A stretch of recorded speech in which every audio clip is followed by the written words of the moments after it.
Salve, salve, meu querido George. Vamos cantar nesse tom Como tom sempre, aqui? como sempre. Você tá bem? Eu tô ótimo, e você? Tudo beleza, tudo em paz? Essa sua cor e a minha, na psicologia das cores, o que significaria? Coincidência. Psicologia das cores. Tá de brincadeira. O nosso Tudo bem, tá enrolation tem que ter... 180 graus lá fora, né? Aí você tenta usar umas cores mais leves e tudo mais. Apesar de que aqui dentro tá mais ou menos uns 10 graus negativos, mas tudo bem. Mas você percebeu que eu tentei dar um outro viés pro nosso enrolation na abertura, né? Mas sempre a gente vai enrolar, não tem? Então, vamos. Né? Vamos. Bora. Dayan Morandi, diretor da For Content. Acertei. Bem-vindo, Dayan. Acertei, eu Pô, ganhei, desculpa não cara. ter vindo na paleta. Pô, é verdade, hein, Dayan? ter Você errou, combinado. cara. Não combinamos, pô. Dayan, prazerzaço finalmente tê-lo aqui, hein? Prazer, Obrigado, Dayan. Eric. Obrigado. Foi um prazer muito grande receber essa notícia que eu ia estar aqui presente. Quantos anos já de mercado? 20? Há 20 anos já. 20, né? Já teve muita história contada aí nesse tempo todo. E você sempre meio que trilhando esse caminho de olhar o conteúdo, olhar o poder que o conteúdo tem pra, vamos dizer, propagar o esporte e no fim das contas gerar receita, né? É meio que isso a tua trajetória, se a gente puder resumir, muito bem resumido. Assim. Se a gente pegar ali a partir de 2010, cara, a pergunta que sempre ficou na minha cabeça é como que eu transformo um seguidor em R$1, em $1, em €1, em libra? Como que eu transformo esse cara em receita, né? Como você transforma esse cara em receita? A partir do momento que eu entendo que esse cara é audiência e não seguidor, isso muda muito o jogo. Ah, boa frase, hein? Já começamos afiado. Não, você percebeu que ele é cirúrgico, né? Tom. Ele sabe aqui, ó. Temos tempo, ó. Tem 1 hora pra falar, então vamos aproveitar cada minuto aqui. Vamos criar corte. Começamos bem, hein? O cara sabe, tem que criar corte pra aumentar a audiência com isso, né? Trazer mais receita, trazer tudo. Pô, vamos falar de conteúdo e não vamos trabalhar estratégico aqui? Pô, pelo visto, o cara, ele tá à frente, né? Porque ele já tá criando um microcorte, né? Porque a resposta dele é tão rápida que é o microcorte, né? Cara, quantos segundos demora pra prender a atenção? 3 segundos. 3 segundos, pronto, resolveu o problema. O Benji outro dia veio aqui, ele deu uma ideia boa. Dá um grito. Ele vai começar o vídeo dele fazendo pá! Aí você chama a atenção da pessoa. Aí... Não tem aquele mesmo lado bom dia? Cara... Vai, tá Segue bom. a linha. Pra quem trabalha com conteúdo, o que você acha disso? Eu acho que o conteúdo, quanto mais relevante ele é, mais ele prende a atenção. Tá? Independentemente do tempo que vai ter pra fazer, é isso? Exatamente. Eu acho que assim, tudo que realmente faz sentido para as pessoas consumirem, desperta a vontade delas de continuar ali assistindo, né? Eu acho que existe muita lenda urbana criada, sabe? De que você precisa fazer meme, de que você precisa criar estratégias para reter as pessoas de forma astuta. Não. Se você tem algo que realmente faz sentido para a tua audiência, aquelas pessoas vão assistir. E quanto melhor a qualidade do conteúdo, quanto melhor a tua entrega, quanto mais exclusiva, porra, a galera vai ficar ali assistindo, vai debater, vai comentar, vai reagir. Agora, se você se preocupar muito com conteúdo viral, com meme, com piadinha, o que vai acontecer? Você vai ter realmente um engajamento muito alto, mas você vai entrar ali no scroll ali e todo mundo só vai ficar passando aquilo. Vão assistir, vão dar risadinha e pronto, acabou. Não vai comprar uma assinatura, não vai investir em assistir outro conteúdo daquele, não vai entrar no teu perfil para te seguir. Então, assim, tem muitos aspectos que fazem a diferença, né? E para mim, na minha visão, a relevância é o principal aspecto. Então, mas aí dentro disso que o Eric trouxe aí, o famoso 3 segundos, qual a análise técnica para se fazer essa mensuração dos 3 segundos que tem que prender a atenção? Eu tive um treinamento com o YouTube, com o YouTube Space, e eles batem nessa tecla. Então, mas eles tinham uma resposta rápida para isso. Eles falam que os 3 segundos ou 5 segundos ali iniciais, eles têm que ser decisivos para você saber comunicar o que vai dentro do restante do conteúdo. Tá? Então, por exemplo, se você trabalha com uma celebridade e o conteúdo é sobre aquela celebridade, essa celebridade tem que ter ali uma aspa nesses 3, 5 segundos. Tá? Se você vai trazer uma resposta para algum problema, se você está criando uma solução, você tem que, pelo menos, nesses 5 segundos ali, deixar claro qual é esse problema. Porque as pessoas vão olhar aquilo e vão esperar que recebam a solução durante aquele conteúdo. Tanto que isso é uma estratégia muito grande de venda de produtos, né? Eu crio o problema e eu mostro para você que ao longo dos próximos 5 minutos eu vou te dar a solução. Só que eu vou, durante todo esse período, contar uma história para aumentar a retenção, ter um volume maior de entrega, fazer com que o algoritmo entenda que meu vídeo realmente é relevante. Então, assim, são todas estratégias que realmente depois vão acabar fazendo a diferença no teu volume de entrega total. Aula, hein? Aulinha já básica. Já tá iniciando. E o pior é que eu vou ficar mais quieto, porque eu tô aqui, já começa. Tô lá na frente. Isso é um perigo, né? Vamos regressar um pouco, então, Daí. Explica pra gente aqui. Você tá desde 22 com a For Content? Eu tô há 1 ano, vai. Um ano, 23, 24, né? 24, que vem, na verdade, de uma história aí que você vem passando. Pô, teve Grupo LX. Essa história dos maquinistas, cara, a gente sempre vai conversando com os maquinistas que tem nessa indústria. A gente já passou, cruzou em vários momentos, começou lá atrás com o Neymar, é isso, né? Com as redes do Neymar, pelo escritório do Wagner, lá atrás, quando surgiu Eu Quero Tchau, Eu Quero Tchau, e aquela história toda do Neymar, né? E daí vem, o que a For Content faz? Hoje, a For Content é uma empresa que olha para o mercado de forma a oferecer resultados através da produção de conteúdo para a indústria esportiva. Que eu acho que é um pouco do que a gente estava conversando antes aqui. Como que eu crio uma estrutura, né, para o meu conteúdo que possa servir para marcas, para parceiros, né, para que eu possa ter receita através desse investimento que eu estou fazendo. Tá? Um dos pontos que eu discuto muito no mercado é que o conteúdo ele é a principal estratégia de marketing de qualquer empresa no mundo inteiro hoje. Você não faz marketing sem conteúdo.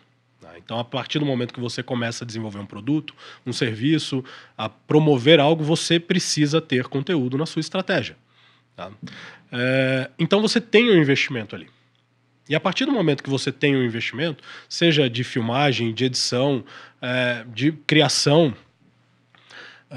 e você tem um público consumidor, que é a audiência que eu sempre falo, por que eu não vou tentar monetizar isso?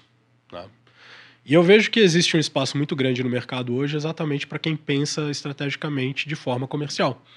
Como que eu transformo a paixão pelo futebol ou por qualquer outro esporte em um momento para que as marcas possam se apropriar aquilo de forma inteligente e utilizar os direitos, né, as propriedades que as entidades esportivas já têm, já possuem, para fazer esse tipo de interação, sabe? São dois mundos que precisam conversar, sabe? Tipo, precisam se unir.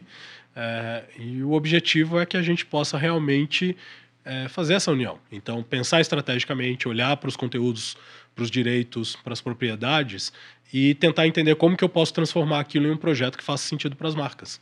Tá? Não só patrocínio e oferecimento, mas inserção de marca, engajamento, promoção, como que eu trago o mundo digital para dentro do mundo real, como que eu faço essa união de novo de online e offline. Então, o nosso objetivo é esse, nos estabelecermos como uma agência produtora para a indústria esportiva, mas com um pensamento estratégico. Até na sexta-feira saiu na máquina, né, uma startup americana chamada ScorePlay, né, que tem como foco produção de clipes esportivos usando inteligência artificial. Os caras receberam aporte aí e tem inclusive atletas já também ali fazendo aportes como sócios. Com toda a sua experiência de produção de conteúdo, quando a gente vê esse tipo de situação de uma startup que tem foco na produção de clipes esportivos, usando inteligência artificial, pegando esse gancho e a inteligência artificial, como é que você vê a produção do conteúdo a partir da chegada cada vez mais aí presente da inteligência artificial e o quanto isso vai impactar também o digital? Eu acho que a inteligência artificial ela vai impactar o processo de edição. Então, ela vai baratear o custo de produção. Isso, para mim, é muito claro. Em relação à produção em si, eu acho muito difícil ainda você treinar uma máquina para capturar o momento de emoção, tá? É lógico que eu sei que a inteligência artificial ela consegue ter uma velocidade de interpretação completamente diferente, Cada vez maior.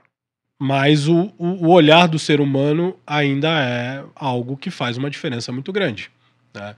Então, você ter um câmera ali que está ouvindo uma conversa e capta aquilo, ou que vê uma emoção diferente, vê uma criança com o pai chorando, ou alguém no colo, uma sensação de vibração diferente, eu acho que isso é o que transfere a diferença entre a inteligência artificial e o olhar de quem realmente está ali dentro.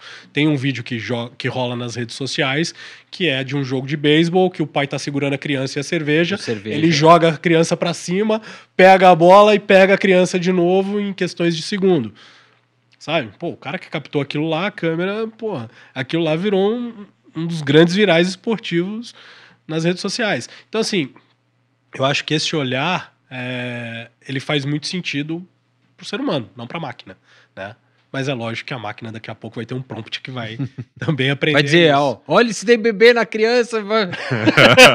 vê se tem bebê e cerveja, pega qualquer coisa, né? Pois é. Isso é um perigo, inclusive. Sem filtro é um perigo. É um perigo. Mas você entende a minha visão?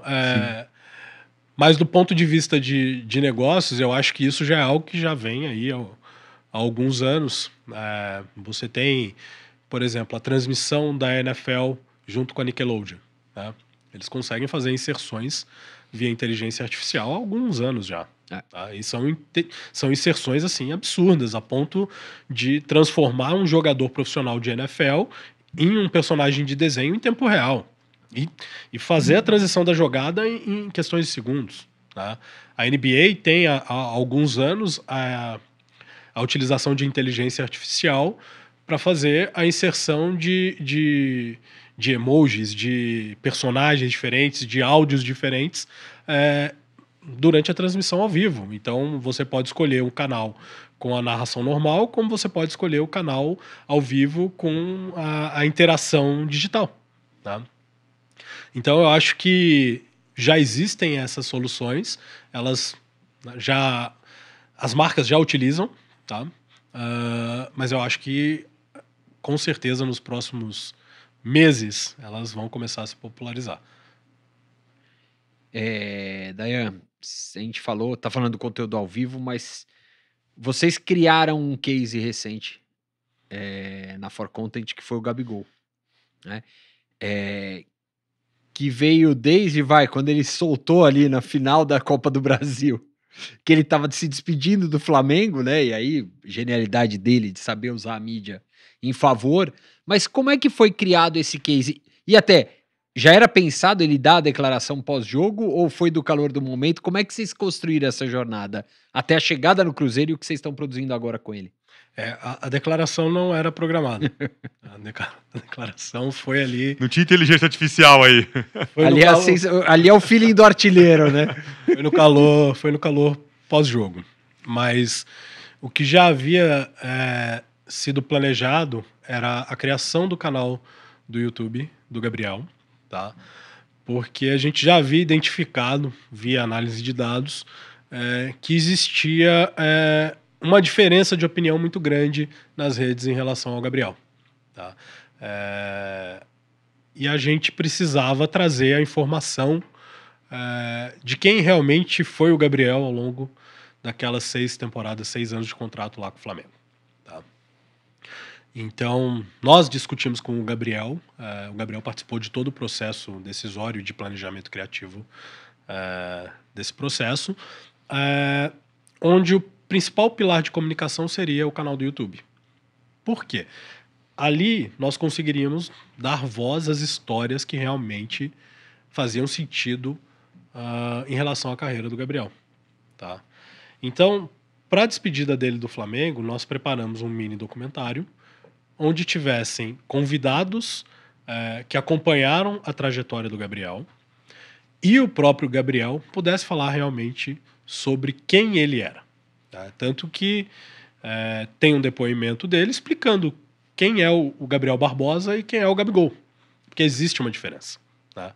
Gabigol é um cara que tá dentro de campo, É, e o o Gabriel personagem. Barbosa é uma pessoa completamente diferente. O atleta é um personagem, né? Sempre. E ele deixa muito claro que ele é uma pessoa que se envolve no mundo da moda, do entretenimento, da música, e que aquilo faz parte do dia a dia dele. E que o ambiente carioca também fazia parte da vida dele. Só que isso é a informação que a mídia não leva, né? E o que foi o objetivo disso? A gente poder transferir toda essa informação de forma natural. Então a gente teve a participação do Romário, do Falcão, do Papatinho, do Maneirinho. A gente teve vários convidados que mostraram a faceta real do Gabriel, que foi lá para o Rio, chegou ali desconhecido, da Baixada, acabando de ter uma temporada na Europa, depois aqui no Brasil, e que realmente se assimilou muito ali à cultura local, né? E a gente queria levar tanto a realidade que a gente parou numa roda de bar, num desses futebol de final de semana, para pegar a discussão do real torcedor, né? Então a gente tem depoimentos lá dos caras brigando, vascaíno, Botafogo, flamenguista, discutindo o tempo inteiro de quem era o Gabigol. E isso tá lá dentro, e é uma coisa super real, né? E mostra a diferença de quanto o Gabriel ajudou os outros times também a ter volume, né? Porque, porra, os times queriam aproveitar aquele momento para ganhar do Flamengo, porque aquilo ia ser importante para a torcida, ia ser importante para o marketing, ia ser importante para vários cenários. E com tudo isso preparado, a gente fez um planejamento para que a gente pudesse contar essa história até a despedida dele do Flamengo, tá? E a partir dali a gente começar um planejamento para contar qual seria o desfecho da carreira dele e para onde ele iria, tá? Então nós fizemos todo o encerramento da série, combinando com o jogo de despedida dele na última rodada do Campeonato Brasileiro, tá? O último episódio seria os bastidores daquela partida.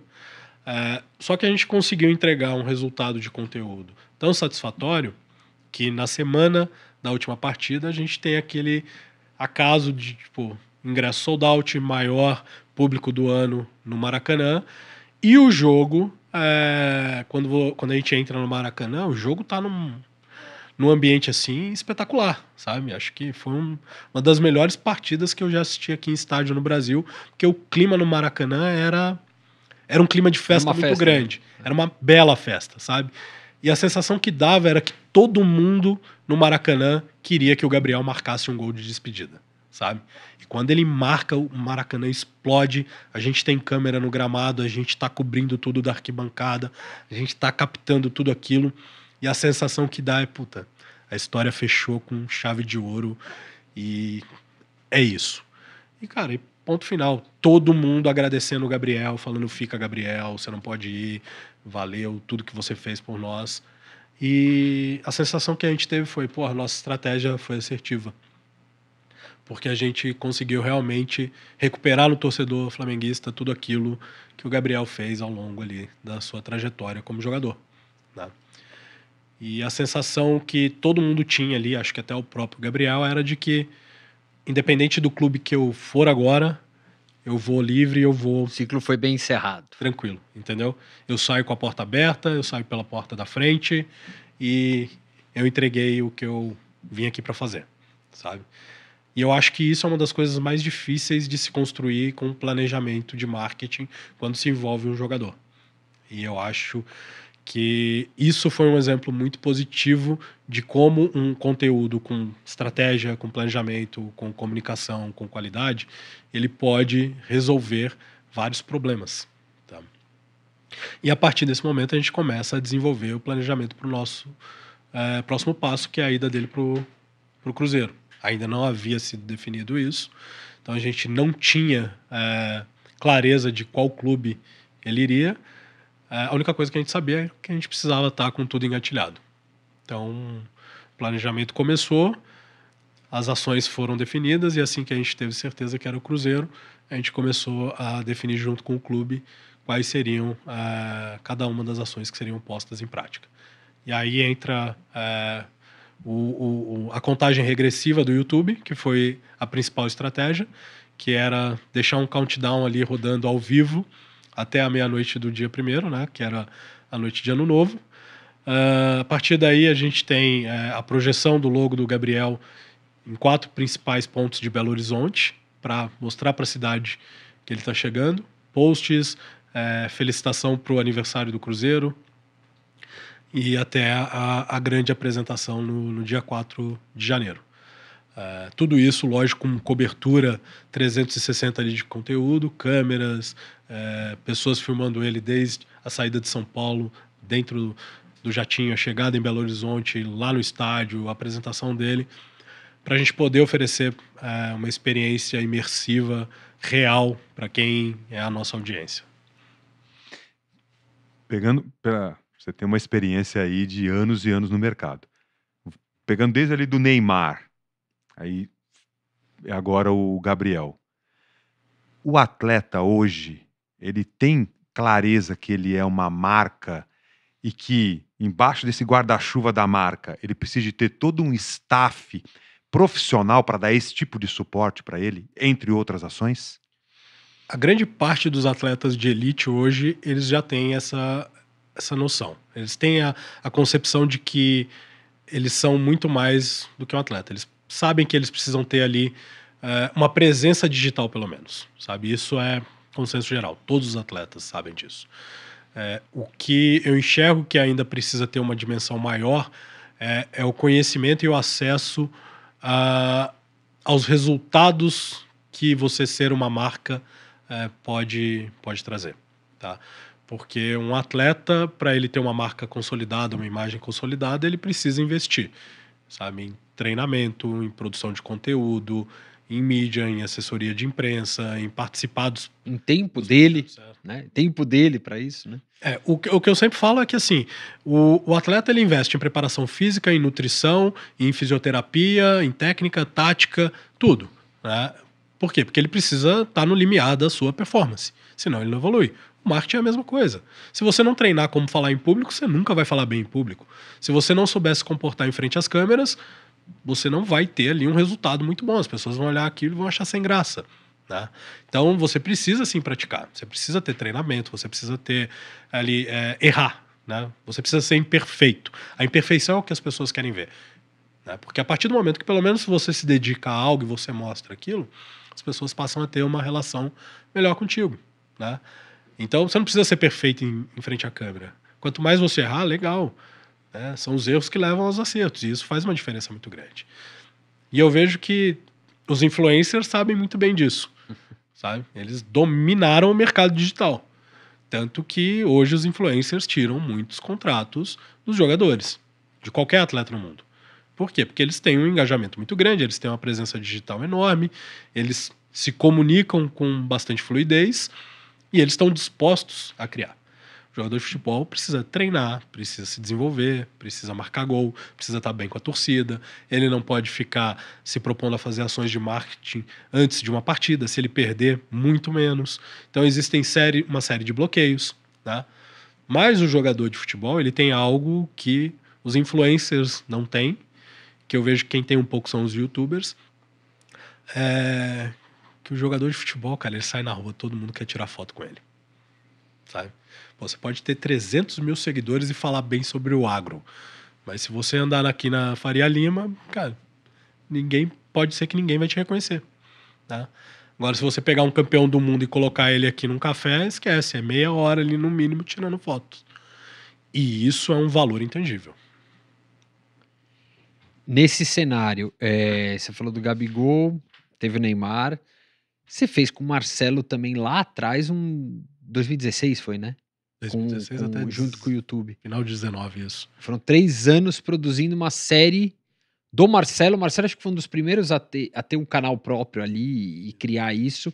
Como é que foi esse case do Marcelo? E o que você viu de diferente, por exemplo? Uma coisa é trabalhar aqui no Flamengo, no Cruzeiro e tudo mais, mas e trabalhar no Real Madrid? Esses clubes já tinham algo mais avançado em conhecimento e entendimento desse lado todo da produção de conteúdo também? Como é que foi? Acho que isso aí foi um divisor de águas de produção de conteúdo esportiva. Porque Em 2016, quando eu comecei as conversas com o YouTube, foi uma conversa que começou lá fora, na Califórnia. Isso pelo LX, né? Pelo grupo LX. Pelo grupo LX. Que tinha como objetivo levar para o YouTube conteúdo sobre futebol já visando a Copa do Mundo, que é agora em 2026. E naquela época o YouTube ainda não tinha produção de originals. Tá? E uma das sacadas na época foi que eu tinha condição de produzir conteúdo por causa do relacionamento que existia junto com os atletas. Tá? Então eu consegui mostrar para o YouTube que existia uma diferença entre criar conteúdo de YouTube e criar conteúdo real sobre os bastidores de um atleta. Porque a proposta ali era a gente conseguir realmente mostrar quais eram os bastidores do Marcelo no Real Madrid e levar isso para as pessoas conhecerem através de um documentário em série. Qual que foi o meu objetivo ali? Porra, tá saindo série na Netflix pra caramba, né? Pô, por que a gente não faz uma série pro YouTube de graça, para todo mundo assistir? Aí fiquei com aquilo na cabeça, comecei a desenhar, apresentei o projeto, eles gostaram da ideia, a pergunta era, você consegue executar? Convenci lá Marcelo e a equipe dele, tá? Eles gostaram da ideia, compraram o projeto. Eu mesmo fiz o financiamento do projeto lá na época. Falei, cara, vou investir nisso aí, vamos embora. E, cara, deu super certo. A gente conseguiu fazer uma série de 10 episódios. A proposta era de entregar essa série com episódios semanais, da mesma forma que a Netflix fazia na época. A referência, né? O que a minha principal referência para fazer essa série era House of Cards. Então, a forma como eles comunicavam, a forma como eles entregavam House of Cards, que era a série que mais estava bombando disparado na época. E eu falei, cara, beleza, vamos fazer uma série aqui do futebol. Despretensioso. O Real Madrid abriu as portas. Eles gostaram do projeto, gostaram da proposta. Eles não tinham aquele tipo de conteúdo. Eu tive a oportunidade de ficar mais de 15 dias lá em Valdebebas, né? Produzindo entrevistas com Cristiano Ronaldo, com Zidane, com Sérgio Ramos, com Modric, com Kovacic, com quem você imaginar. E eu tive a oportunidade de acompanhar algumas partidas e contar toda a trajetória do Real Madrid naquele ano até a conquista da Champions contra a Juventus em Kiev. E tudo isso ia sendo inserido dentro do conteúdo e eu soltava um episódio por semana. No final da história foram mais de 18 milhões de pessoas que assistiram os episódios. Foi assistido em mais de 120 países. Aquilo era 2017, ninguém no mundo já tinha feito algo parecido. E assim, foi algo que nem eu acreditei depois. Quando eu olhei aqui, eu falei, cara, eu não fiz isso. Deu certo isso daí? Ainda bem que vocês jogam bem, hein? Ajudou também, tem o Marcelo um pouquinho ali, né? Pô, meu mérito foi gravar o Zidane, o Marcelo e o Cristiano Ronaldo. Pronto, só isso. O mercado para esse tipo de conteúdo em esporte é muito vasto, né? Eu acho que agora finalmente se entendeu isso, né? Documentário esportivo, né? Eu não sei o quanto vocês acompanham os esportes americanos. Imagino que vocês devem ser consumidores ativos que nem eu.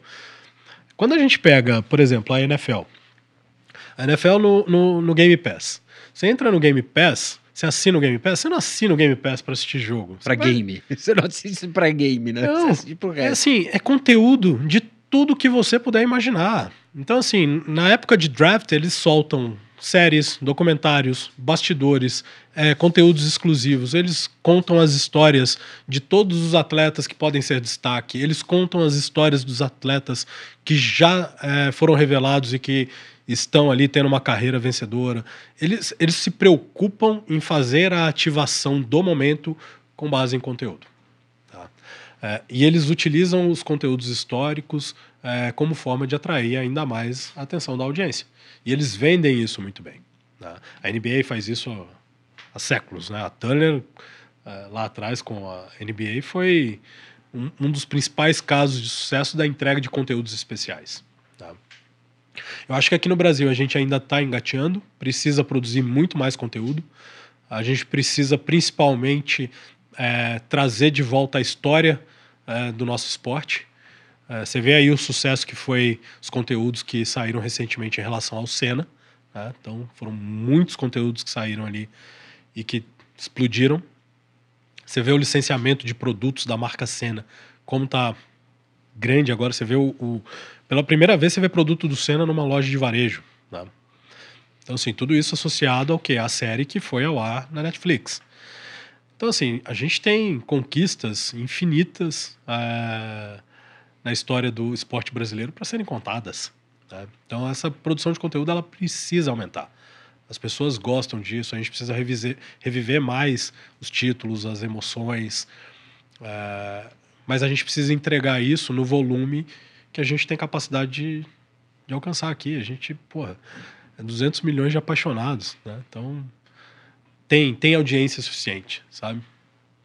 Em determinado momento você falou do YouTube, né? E num exercício de futurologia, tem o YouTube hoje. Que YouTube é aquele que você vê, talvez daqui 2 anos, 5 anos, olhando estrategicamente? Que YouTube vai ser esse? Que a gente vai ter à mão para consumir? Ele vai ser cada vez mais ele vai roubar espaço da TV? Não. Como é que você enxerga esse movimento estratégico olhando o YouTube e esse volume grande de conteúdo? Para mim, o YouTube ele já é TV. Então, assim, eu não acho que ele vai ser, ele já é. Para mim, isso é uma realidade, né? Então, eu assisto Campeonato Paulista no YouTube, na TV. Então, assim, isso para mim é uma experiência agora tão normal quanto entrar num aplicativo como a Netflix ou como a Amazon. Eu tenho o meu aplicativo do YouTube, eu entro lá e assisto a partida que eu quero. Então, para mim, a grandeza dele já é realidade, sabe? Eu acho que ele vai ditar o comportamento das próximas audiências.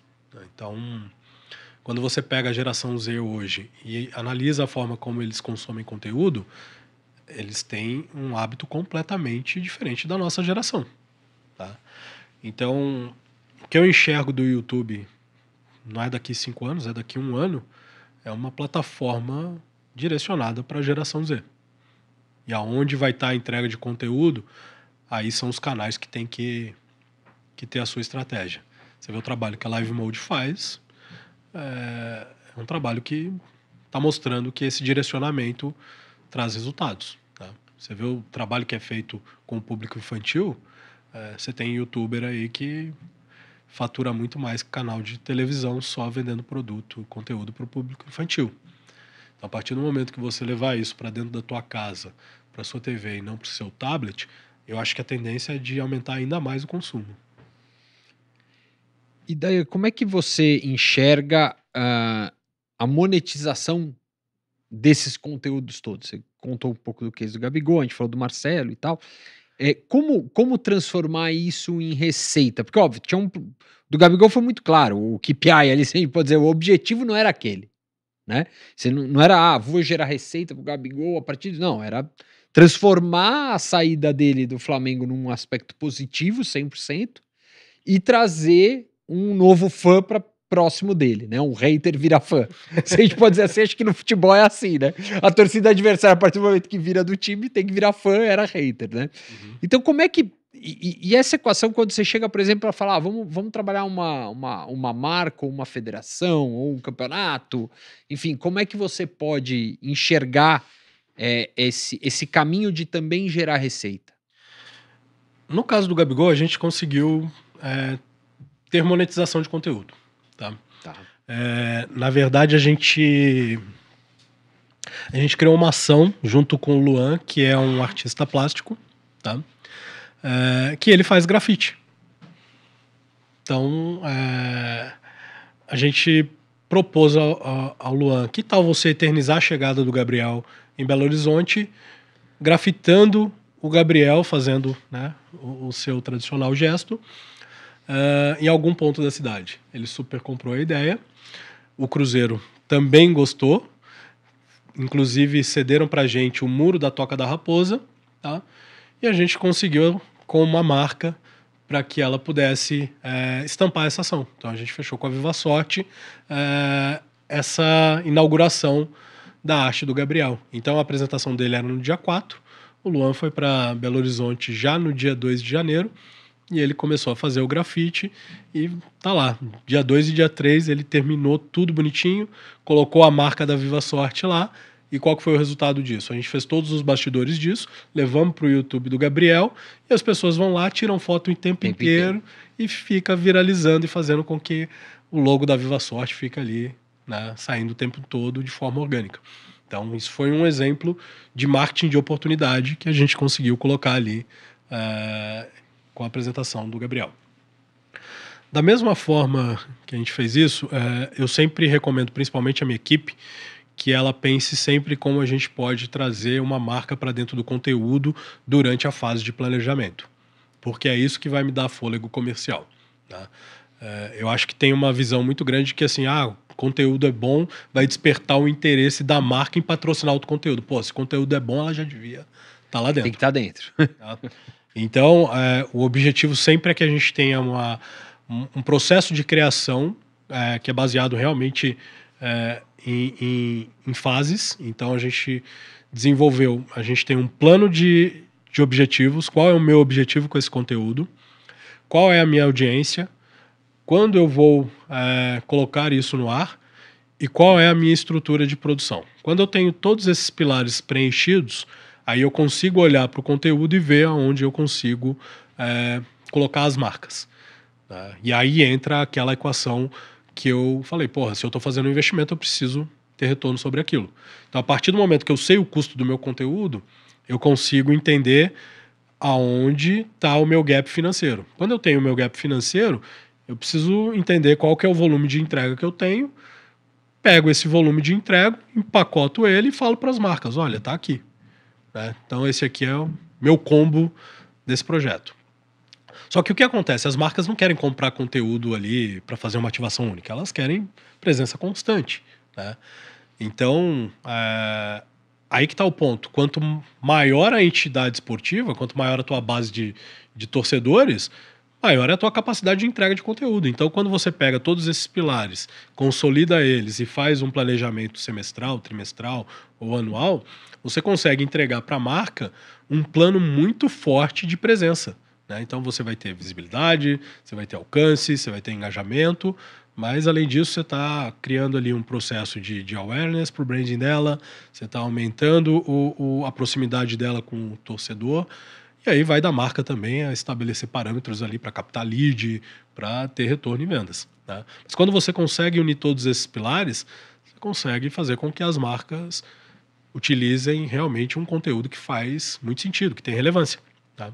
Então eu acho que como eu enxergo o mercado é dessa forma, com alguém prestando serviço estratégico para os clubes ou os clubes adotando práticas para ter realmente uma visão sobre o que eles estão entregando a longo prazo.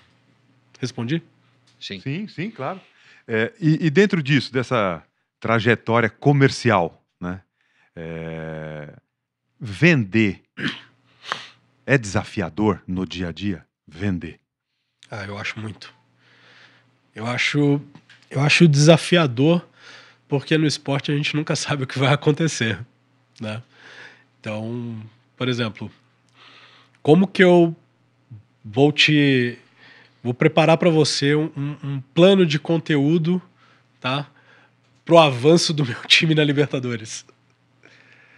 É complicado, eu posso ter entrega a menos, tá? Porque se meu time for desclassificado, talvez eu não consiga compor tudo aquilo. Tá?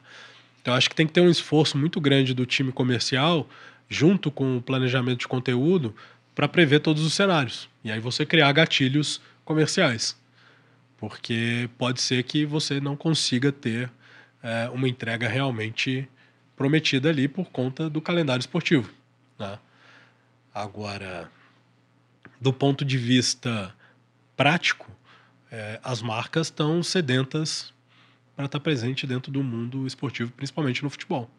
Elas querem, se relacionar com esse público, elas querem dominar esse setor. E isso a gente experiencia há décadas.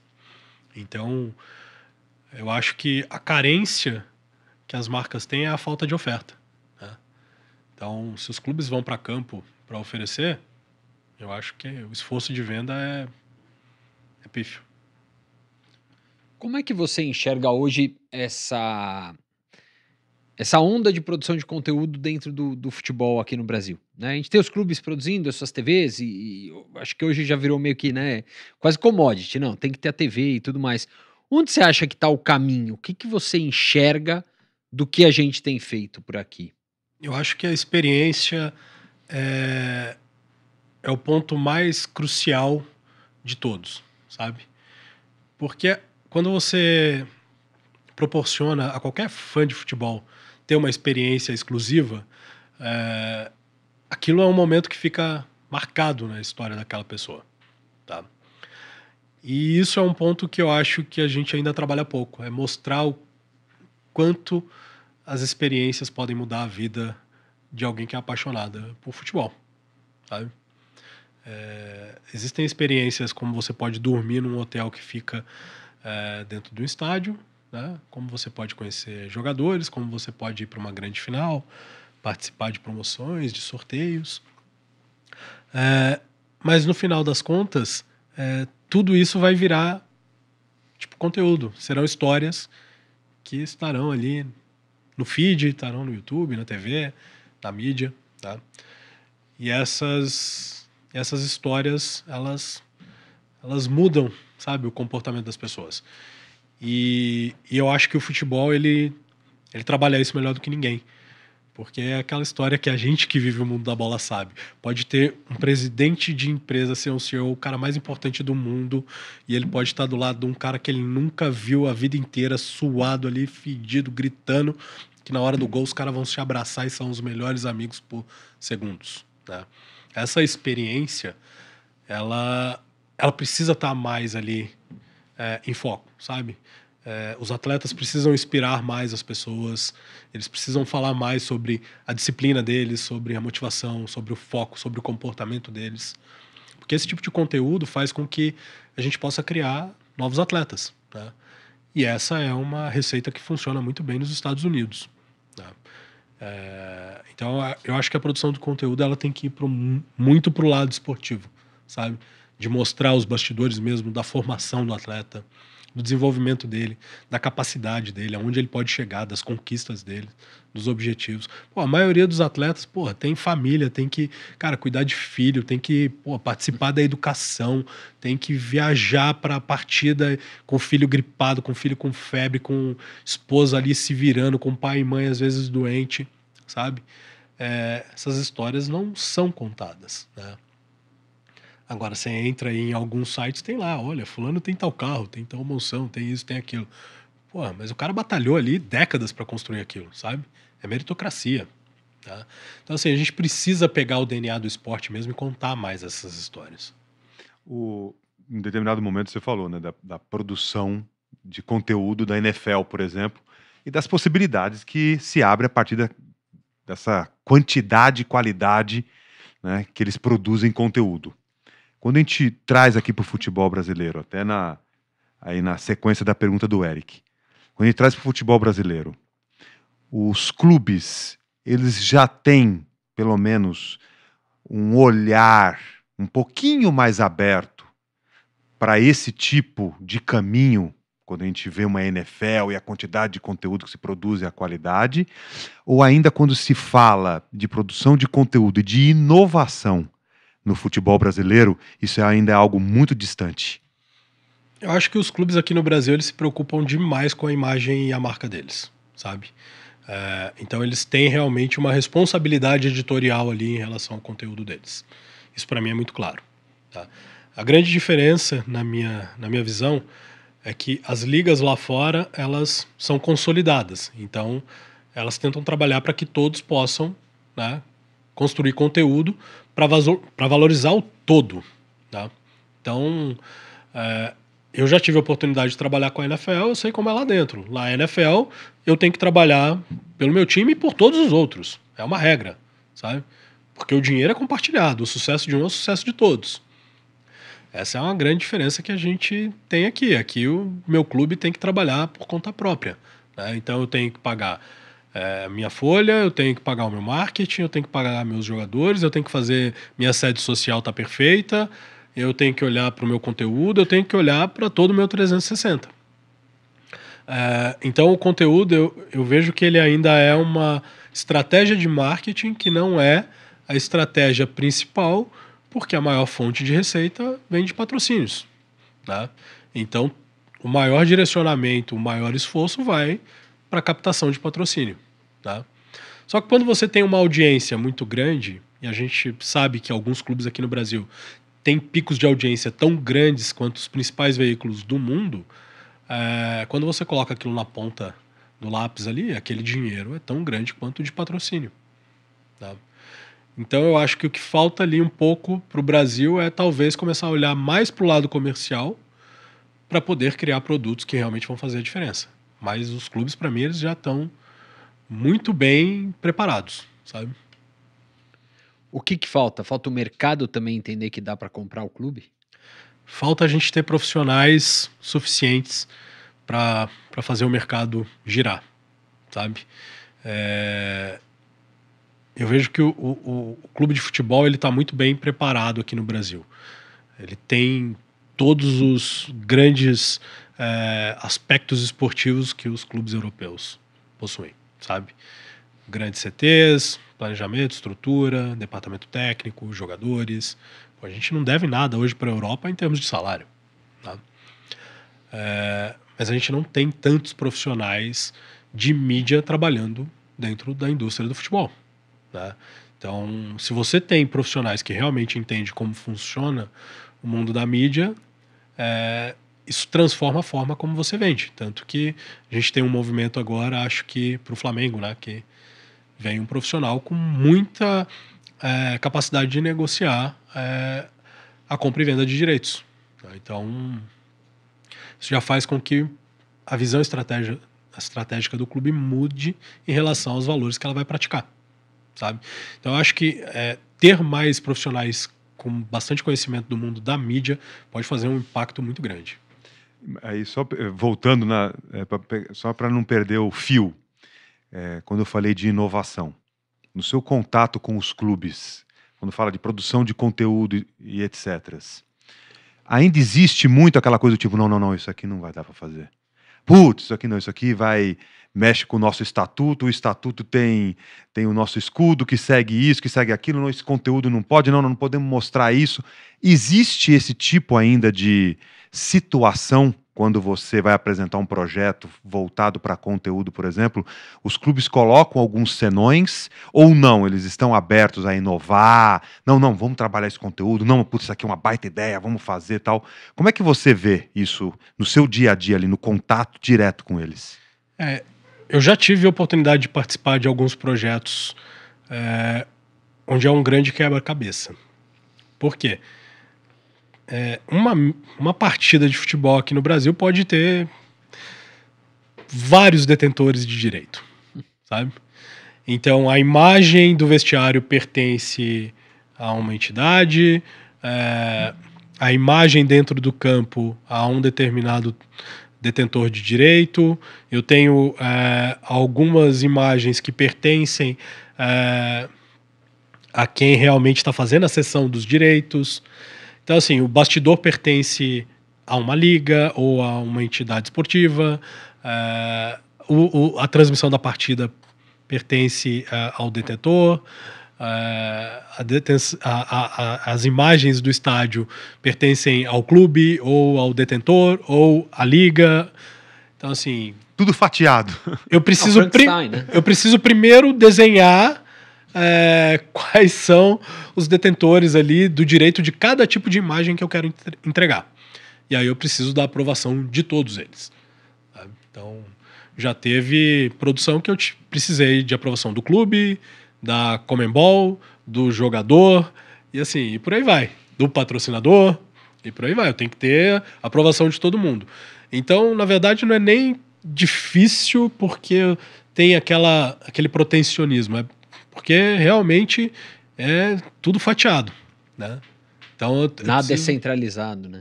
Não tem um só que fala para mim, não, pode captar 100%, sabe? Então eu preciso sempre ali ter um jogo de cintura para negociar com todas as partes. Isso encarece o preço final de produzir ou dificulta a produção? São coisas diferentes, né? Dificulta o acesso à É. produção, sabe? Porque se uma parte não estiver interessada, pode ser que eu não consiga produzir algo muito bacana. É porque, pro pessoal entender, né? Não necessariamente você precisa pagar para cada um desses entes envolvidos nessa história, mas pegar a liberação para poder fazer, né? Exatamente. Eu já tive condições de produzir partidas com a Conmebol, partidas de Copa do Mundo e partidas de campeonatos estaduais, sabe? Ou de campeonato brasileiro. As restrições são diferentes de acordo com cada uma das entidades, sabe? Então, quanto melhor é o conteúdo, mais fácil fica conseguir a autorização, sabe? Isso é um dos pontos que vale ressaltar. O que eu percebi em comum ali é que todos estão abertos a algo que faça sentido do ponto de vista de inovação, tá? Então, quando eu tenho algo realmente diferente, é mais fácil conseguir essas autorizações. Muito bem. Sim. George. Ele, Estou aqui com o meu cronômetro, 52 minutos quase chegando. Eu tô falando demais aqui. de aula, hein? Não, 52 minutos de aula. Ah, falando em aula, boa. Boa. Boa. A gente falou pré e não continuamos aqui. Que história é essa de aulas aí? Que a Forconta tá vindo pro mercado trazer? Falando nessa parte aí de ter mais profissionais, né, especializados, a gente quer lançar aí nos próximos 3 meses uma plataforma de treinamento de profissionais digital para a gente conseguir construir pessoas que possam realmente trabalhar dentro da indústria esportiva. Então, levar um pouco da nossa expertise, desses anos aí, dessas 2 décadas já de construção de conteúdo, de marketing esportivo, para possibilitar que quem é jovem, quem quer entrar na indústria, saiba por onde começar, como começar e como se especializar. Então, a gente está preparando já uma plataforma para isso. Em breve a gente deve ter aí o lançamento do nosso primeiro curso. E o objetivo é realmente formar bons profissionais. Trazer mais maquinistas para nossa indústria, é isso? Nossa senhora, seria ótimo. Conte conosco, né? Sempre eu Opa, falo isso. Sempre eu sempre. falo. Conte Vai ter que conosco. estar lá dentro. Estaremos lá. Conte conosco. Mesmo. Até apareceu ali, ó, maquinistas ali. Né? É na hora, você viu só? Foi Sincronizado, né? sincronizado. Para de enrolar, senhor. Já pensou? Deixei isso aí até os 53 minutos. Não, pra mas pensar. por favor. Prepare-se, daí. Chegou a hora do momento, George. Em qual momento da sua vida pessoal você não seguiu a sua intuição e você se arrependeu profundamente? Foi em 2021. Foi em 2021, pós-pandemia. Quando eu tinha a sensação que eu podia ter feito algo diferente na gestão de um projeto e eu decidi ouvir as pessoas que estavam do meu lado, sabe? E eu pensei, eu acho que elas estão certas, mas eu tenho certeza que se eu for por esse caminho pode dar errado. Dito e feito. Você foi pelo caminho que te deram. Ideia. E na minha carreira, ao longo da minha carreira, eu sempre prezei por preservar a minha visão, sabe? E ali eu sei que eu não fiz isso e foi um belo aprendizado. Foi um belo aprendizado. Ao longo da minha carreira eu errei muito e eu aprendi muito com meus erros, sabe? E foi um momento que eu não podia errar e eu errei. E aquilo me causou um prejuízo. Um bom tombo. Foi ali pra aprender a levantar, sabe? Daqueles que você fala, porra, agora o bicho pegou. Mas vem a lição junto, sabe? Vem a lição junto. Quando você tá ali no momento da sua vida que você acha que você é extremamente vencedor, pode chegar alguém para você e falar, meu amigo, você ainda tem muito para aprender para ter sucesso de verdade, sabe? Mas também vem algumas reflexões, principalmente sobre o que é sucesso, sabe? Ah, eu ia te fazer essa pergunta. Pra você, o que é sucesso? Sucesso para mim é respeitar o seu objetivo, sabe? Depois de muito na minha vida, eu tive momentos assim espetaculares. Eu posso dizer que eu já alcancei a maior parte dos meus sonhos. Eu percebi que sucesso é relativo, sabe?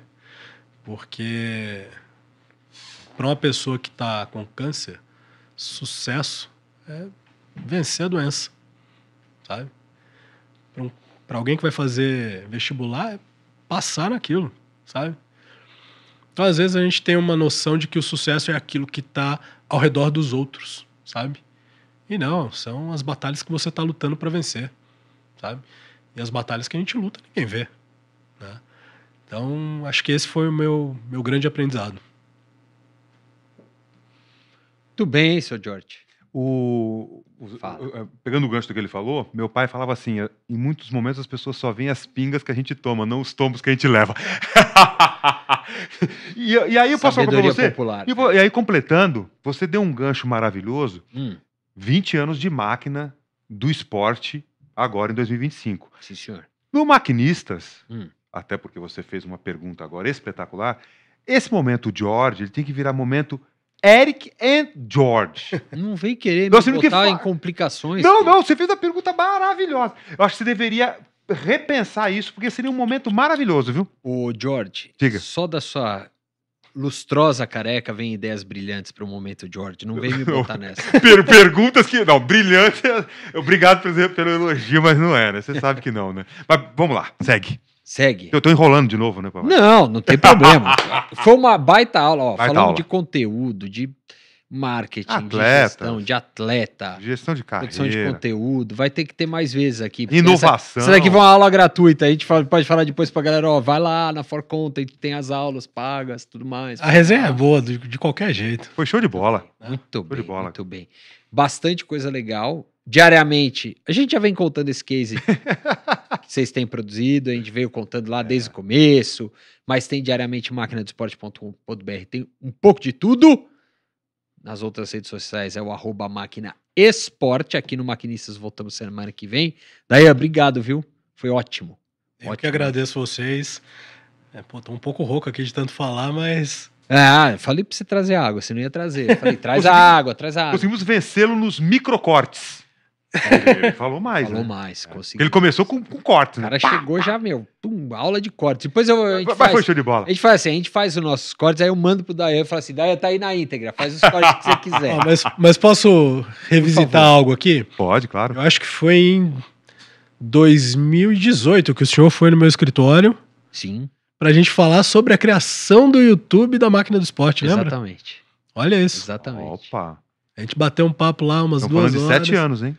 Pra você Sim. ter uma ideia. Sim. E lá na Lapa ali. Lapa, né? É, Aquela vista bonita ali, lá em cima e tal. exatamente, Ali. pra você ver. Você vê, Então, pra mim é um orgulho muito grande estar aqui fazendo parte hoje do projeto que tomou cara e tá assim, com essa dimensão toda. E tem mais você é pela um frente. maquinista. Ainda precisamos melhorar mais ainda, cada vez mais. É um maquinista, Mais um já há maquinista. muito tempo. Olha lá, o Maquinistas. É isso aí. Show. Isso aí, Daia. Bora, Obrigado, gente. Viu? Muito obrigado, viu? Valeu. Bora. Tchau.